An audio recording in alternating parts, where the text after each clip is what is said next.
Al балалар, қазір менің алдымда 3 топқа бөлінген суреттер тұр. Сол суреттерді алып, өздерінің топтарына отыра қойыңдар. Қалаған суреттерінде өздерін алыңыздар.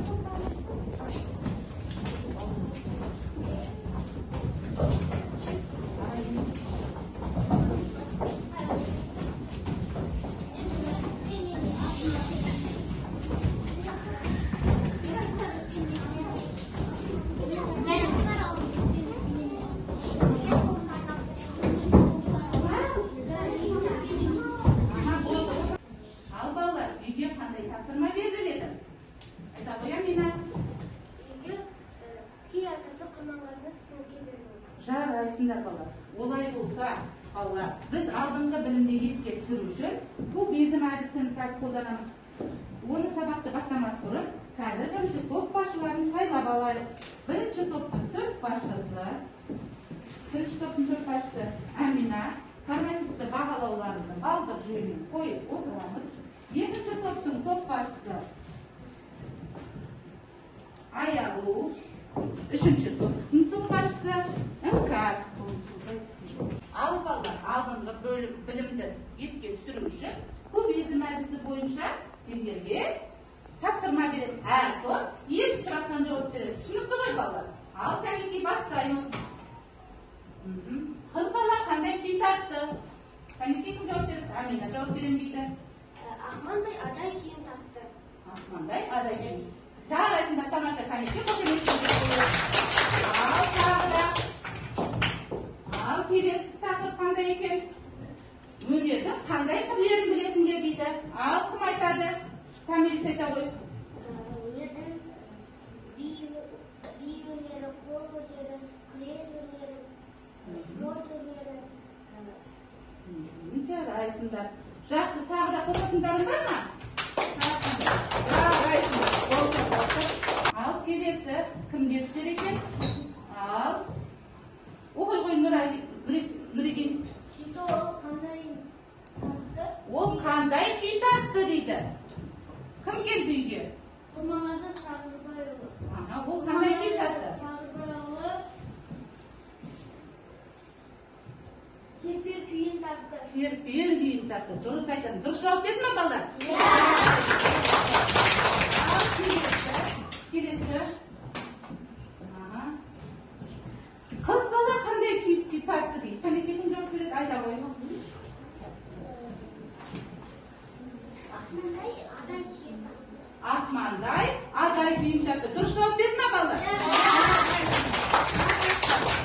Ал енді келесі топқа Құрманғазы Сағырбайұлы қай рудан шыққан? Кім айтады? Іңкар айта ғой. Толық жауап береміз. Құрманғазы Сағырбайұлы руынан шыққан. Өте тамаша. Дұрыс жауап беріңіз. Ал келесі соңғы тапсырма. Қандай тапсырмаға келді? Қандай күй тыңдағанды ұнатасыңдар? Ал Жасмин қандай күйді? Адай киім, серпер киім. Жарайсыңдар балалар. Ал енді балалар, осымен байланысып, осы біздің өзіміздің ауданнан шыққан күйшілерді білеміз ба? Кімді білеміз? Ал Аймар айта қойшы. Әсімімін Жеңдібай 1934 жылы 15 қазанда дүниеге келген. Ол кісінің композитор Толғау Ерке Сойқан Бөлшігі жесір сәзі. Ол кісінің және де 70-тен астам күйі мен әні бар. Ол кісінің Ерке Сойқан күйі халыққа кеңінен таралған. Өте жарайсыңдар балалар. Балалар, осы Шу ауданынан, Шу өңірінен шыққан бүкіл Қазақстанға жаңа күйлері тараған. Ең ішіндегі ең көп тараған қай күй екен балалар? Ерке Сойқан күйі.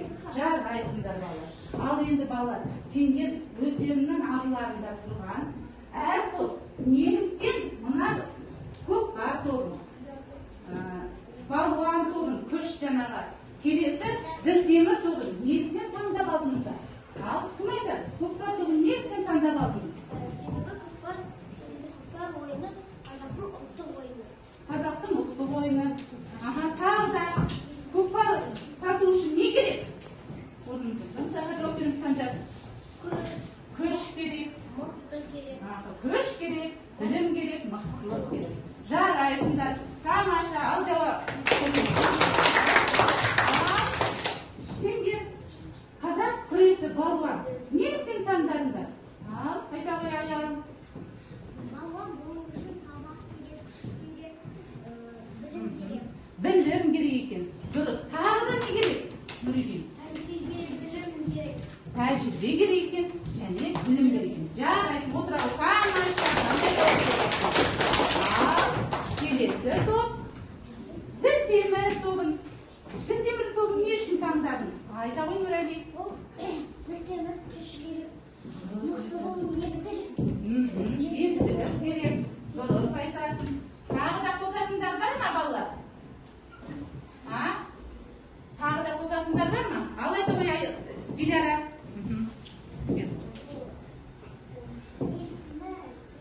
Зілтемірді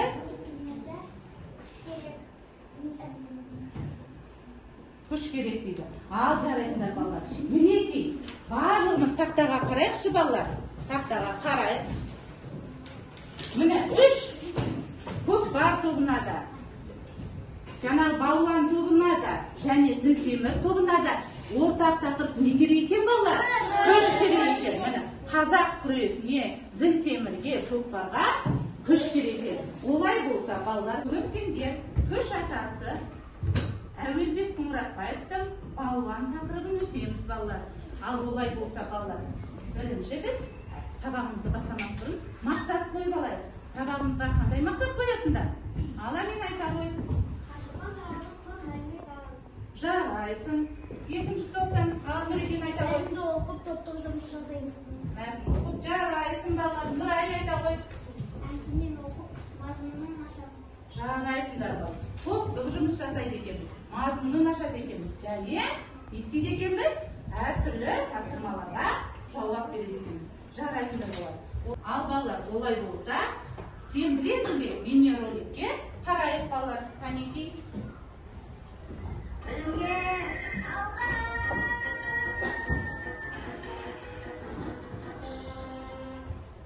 Балақай, ал сен күш атасы Қажымұханның Ұлы Отан соғысы кезінде жасаған ерлігін білесің бе? Бірақ бұл соғыс басталып, ел басына қиын туған қиын заманда жасы жетпіске келген Қажымұхан ел адамға өнер көрсетіп, маңдай терме жинаған қыруар қаржысына Сталинге хат жазып, әскери ұшақ жасатқан. Өзі жасатқан әскери ұшақта қазақ жауынгері Қажытай Шалабаевтың жауын алғанда жеңіске үлес қосып жатқанына разы болған ақ балуан отанға пайда тисе арманын жоқ деген. Нағыз патриоттық Қажымұхан.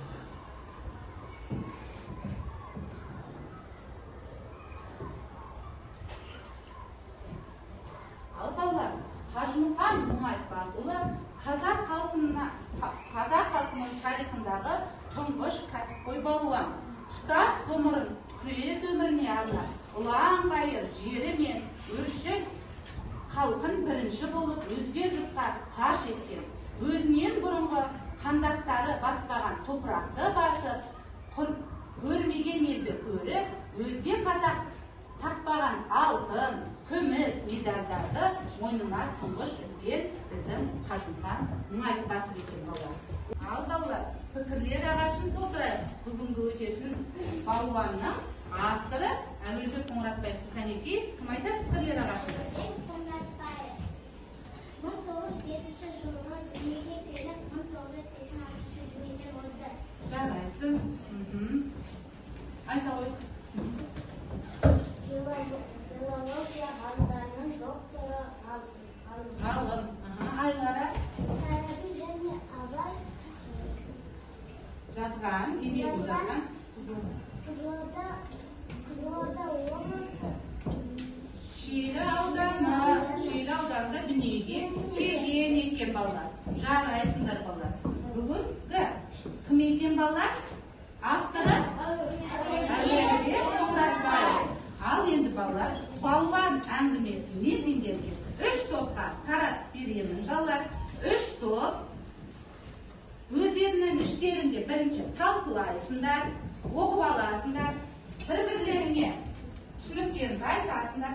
Ең үздік кім айтады топ ішінен, сол келіп, автор орындығына келіп, орындайды. Балалар, түсінікті ғой тапсырма. Ал қанекей даусымызды шығарып, көбірлеп, оқимыз.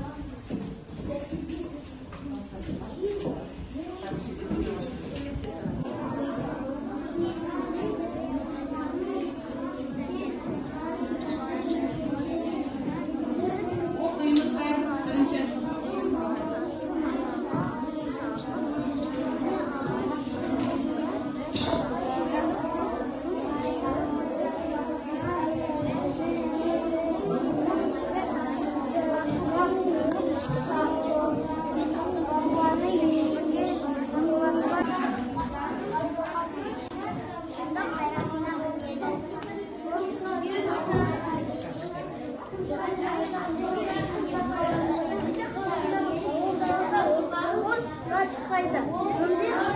Kazanmaktan bir bayılıp ne Al балалар, барлығымыз оқып, бір-бірімізге түсінігімізді айтып болсақ, қай топ дайын екен? Қай топ дайын?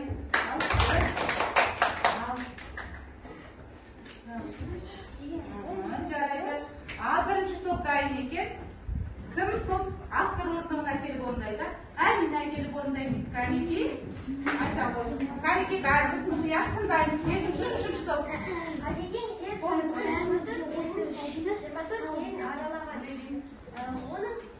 ақтағы дыбысы бар барлығы 48 медаль алған. Ол 1905 жылы Қытай еліне барып белдескен болатын. Подобныймен бірге күресіп жүретін. Жол жүргенде ол подобный Қашқамалға былай дейді. Үлкен балуандар келгенде өзінің кіші балуандар емес, өзің шық дейді. Сол Қажымұқан дауысқан сөзін есіне шығармайды. Жарайсың, бірінші топты да қошеметке ал балалар. Бүгінгі үш атасы балуандығына таңында біз мадақтауға медаль тарамыз. Өте жарайсың, жарайсың. Кәнекей қошеметке қоясың. Топ басшылары өздерің бағалау парақтарына балаларымды қойып отырамыз. Жаңа оқыған бір-бірлерін түсінбек. Екінші, үшінші топ дайынбыз ба? Жарайды, екі топта дайын екен. Кәнекей автор орындығына кім келіп орындайды? Әрсен келіп орындайды деп келе ғой.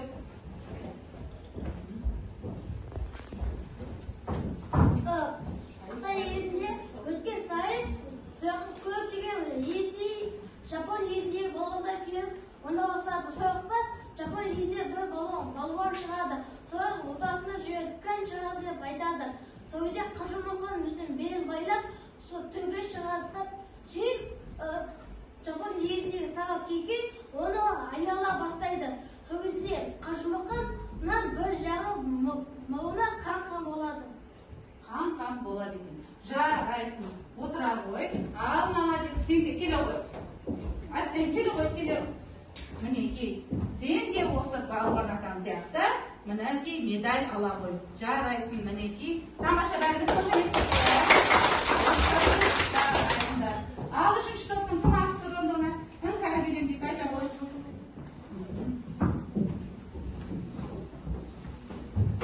Бәріқтен балар медаль алуға. Сар кеген мысықша арқылы кеген жеріп шақса жүріп алады екен. Екінші рет оны соғылғанда Қажымұқан ашуға бұғылға шындап қайратына мінеді. Денесінің ауырғанын елеместен сар кегенді желкесінен бір қойып қалады. Жапон балуаны желіп ұстағады. Цирк үшін лезде айғай-шуға толып, жапондар қарсылық көрсете бастайды. Ресейдің 18 балуаны ешкімді жолатпай үлкен топтаған цирк ішіне шығып кетеді де үйлеріне келеді. Түнгі пойызбен кері қайтады. Бәрі қуанышты, бірі Қажымұқанның жарақатын танып жатса, бірі сусын береді, енді бірі бетін сүртеді. 5-6 күннен соң Петербургқа жетіп, ауруханада Қажымұқан емделеді. Оны ең жақсы деген дәрігер қарап, достары да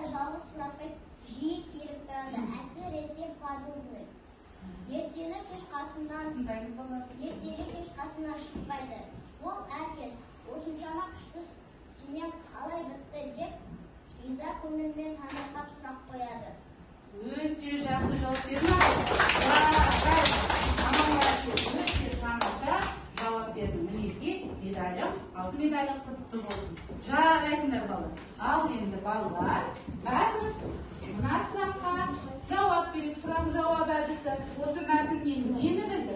Мазмұнын ашу сұрақтары. Ал кәнеки, бірінші сұрақ, әңгіме кім туралы? Кәнеки, әңгіме кім туралы? Әңгіме кім туралы? Нұрали ғой. Орнымыздан тұрып толық жауап береміз. Қажымұқан Мұңайтпас туралы. Әңгіме Қажымұқан Мұңайтпас туралы екен. Жарайсың. Өте тамаша тоқпашылары бағалап отырамыз. Балуан өзінің қай елдегі сайысын еске алды? Кәнеки, қай елде? Қытай. Толық жауап береміз. Балуан кім? Балуан Қажымұқан Мұңайтпасов Қытай еліндегі сайысын еске алды. Өте жақсы. Толық жауап берді. Ал келесі. Кадурный кім? Кадурный кім? Нұрислам айта ғой. Қажымұқанның жақын досы. Қажымұқанның жақын досы екен. Дұрыс па балалар? Жарайсың, тамаша. Келесі. Қажымұқанның белдескен балуан кім? Қажымұқанның белдескен балуан кім? Сарыкекен. Өте тамаша Әлібек әпсен. Дұрыс айтасың. Тамаша. Ал келесі. Сайыс қалай аяқталды? Кәнеки? Айта ғой. Соңында Қажымұқан Мұңайтпасов жеңді. Жеңіске жетті. Кімді жеңді? Сарыкекенді жеңді. Өте тамаша. Дұрыс жауап берді ма? Ал Қажымұқан атамыз туралы қандай әңгімеге оқыдық біз балалар? Ал Бекас айта ғой. Қандай әңгіме оқыдық?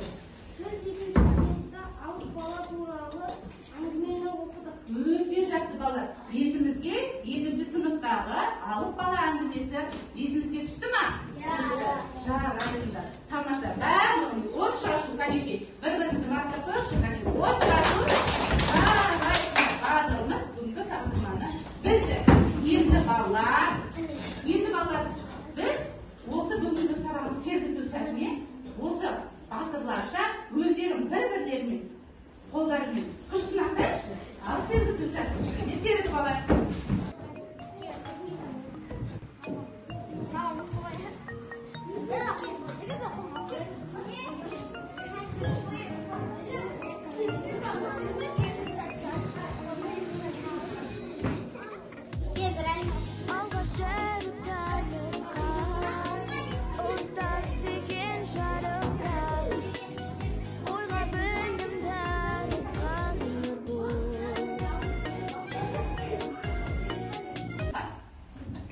Серігіп алсақ, енді топтық жұмыс жасаймыз.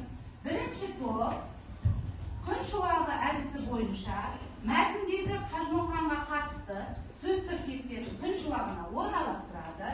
Екінші топ, постер қорғайды. Қажымұқан Мұңайтпасұлы кім? Үшінші топ, мәтіннің композициялық құрылымына талдау жасайды. Түсінікті ма балалар? Ал кәнеки уақыт беріледі. Мына күн шуағы әдісіне орналастырамыз. Бірінші жапырақтарды жазамыз. Екінші топ, Қажымұқан Мұңайтпасұлы кім? Қорғаймыз. Ал үшінші топ,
жұмыста да біттік па?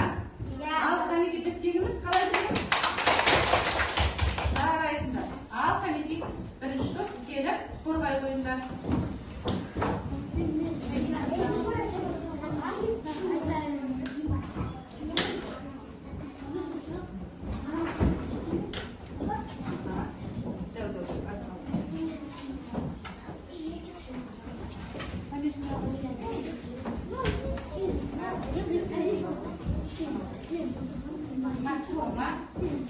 Ал қанеки тыңдаймыз балалар.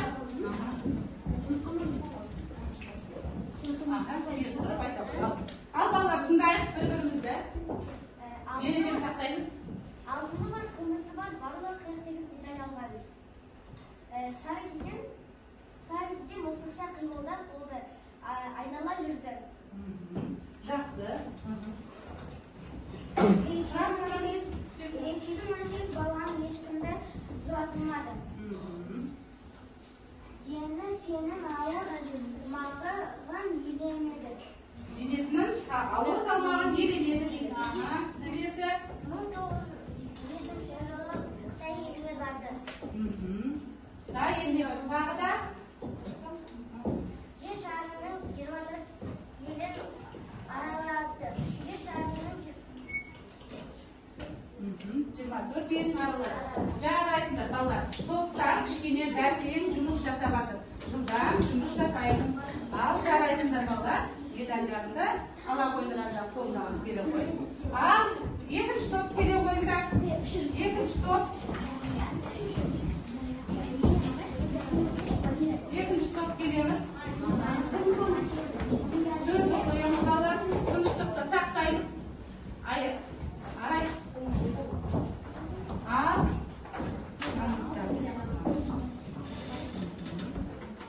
Алға келе екінші топ.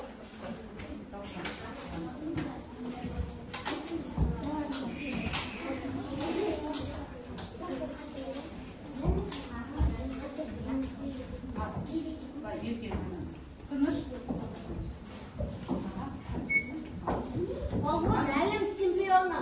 Балуан Тоғыз Қазақтан шыққан батыр. Өте жарайсың. Тамаша. 18 мемлекеттен күреске түскен және 48 медаль иегері. Өте жақсы жарайсың. Намысын Жатқа бермеген.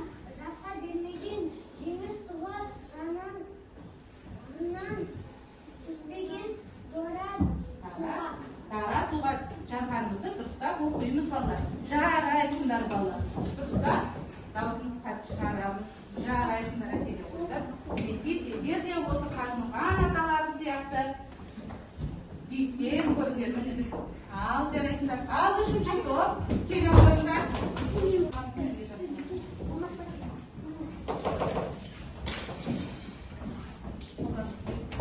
Тыңдаймыз балалар.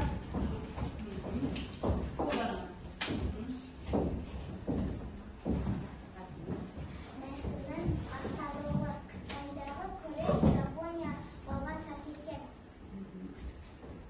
Мәтіннің жалғасу екеуінің күрескені Қажымұқан жарақат алып қалды. Жарайсыңдар. Мәтіннің аяқталуы Қажымұқан ашуға булығып жарасына қарамастан желкесінен бір қойып жеңіске жетті. Жарайсыңдар балалар. Оқиғалар тізбегі қойып шықты. Жарайсыңдар. Тамаша, қанеке қошемет білдіріп қояйық.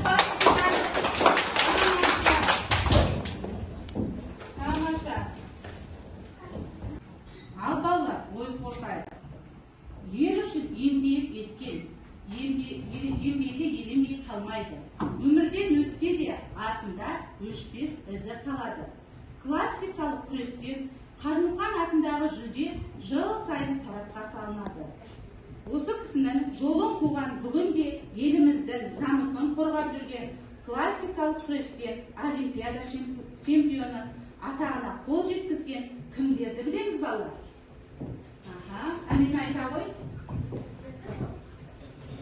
Осы біздің Жамбыл облысына шыққан Жақсылық Үшкемпіров 1951 жылы 6 мамырда Жамбыл облысы Свердловск ауданы Чапаев кеңшарында дүниеге келген. Ол грек-рим күресінің палуаны. Қазақ? Қазақ. Ой, жақсы, тамаша. Мінекей жақсылық үшке бір бала Тараздан шыққан екен, өзіміздің Жамбыл облысынан. Қазақ кср еңбек сіңірген жаттықтырушысы екен. Ал балалар, өзіміздің Шу ауданынан шыққан кімді білеміз? Алла іңкәр айта ғой. Махан Анарбекұлы Тінәлиев. 10 қаңтар күні 1988 жылы Жамбыл облысы Шу ауданы Далақайнар ауылында дүниеге келген атақты балуанның ұрпағы. Жарайсың балалар. Олай болса, біз мына бейнероликке назар аударайық. Тінәлиевті қараймыз. Нұрмахан өзіміздің Шу ауданынан шыққан.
Балалар, мінекей біздің мақтанышымыз, біздің сыныбымыздың мақтанышы Бекарыс міне жақында Алматы қаласына барып, 2-ші орынды иеленіп келді.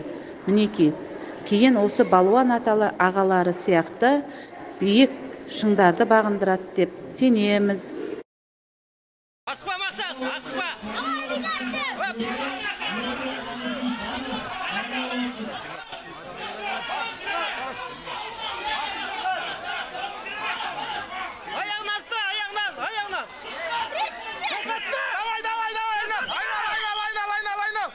Помойди, она сақпалған ау, ё-май. Мақсат, қарама ол жаққа! 4-6-4. Күрес! Бекарыс күресе! Күрес, қорқма! Күрес аяғына дейін! Молодец! Күрес, қайтан жаса! Жаса қайтан! Жаса! Бір бол! Давай, бол! Отбор!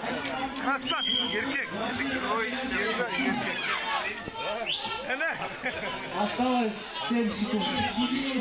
Міне біздің чемпион. Бергеле, чемпион. Чемпион болады ғой. Время. Соменен кімдерді таниды екенбіз балалар? Сөзімізден Шу ауданынан шыққан кім екен? Нұрмахан Тінәлиев, Анарбекұлы Тінәлиев.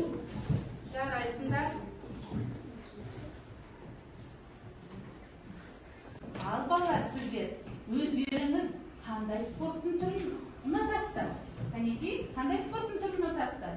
Айта ғой, Санжар. Мен спорттың түрі ұнатамын, күрес, боксер, көкпар, сондай түрлерді ұнатамын. Өте жақсы, жарайсың, тамаша. Сен айта ғой. Мен болсам қазақ күресін, екі күресті ұнатамын. Жарайсың.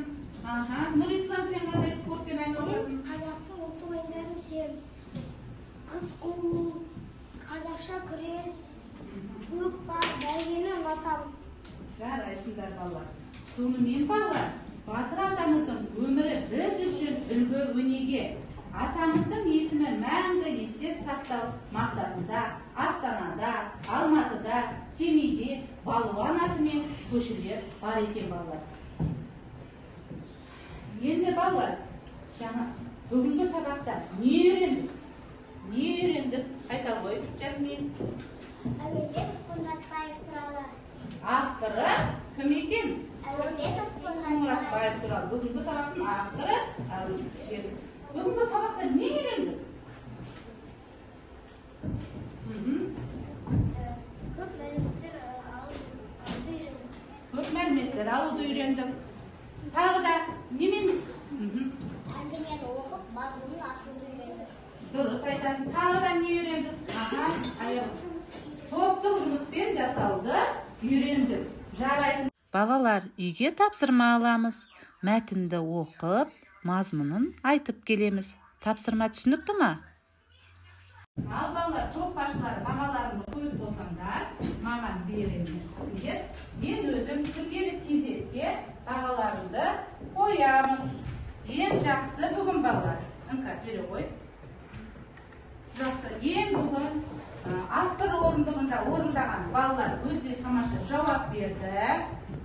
Әмина, Әрсен, Іңкәр, сендер 10 деген форматта балдық жүйе арқылы бағаландыңдар. Барлықтарыңды топ басшылары бағалады, мен күнделік кезектеріне қойып беремін. Ал енді балалар, кері байланыс, рефлексия.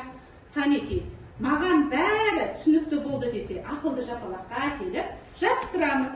Маған әлі де түсініксіз, немесе мен ештеңені түсінбедім десеңдер, стикерларына бүгінгі күнді дегі сабақтағы әсерлерімді жазып, стикерлерімді ақылды жапалаққа жабыстырасыңдар. Бірінші топ бірінші келеді. Бірінші топ бірінші келіп жабыстырады.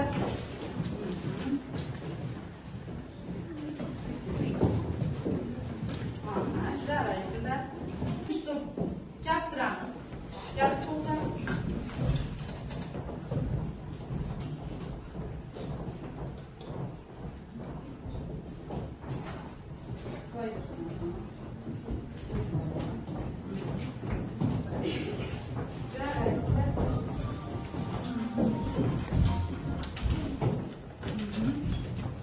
Үшінші топ келе қойыңдар.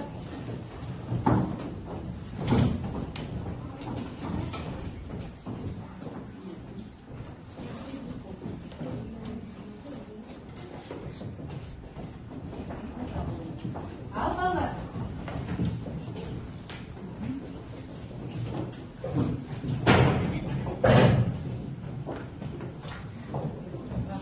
Ал балалар, бүгінгі сабақ ұнаса, бүгінгі сабағымыз аяқталды. Әдебиеттік сабақ. Сау болыңдар. Сау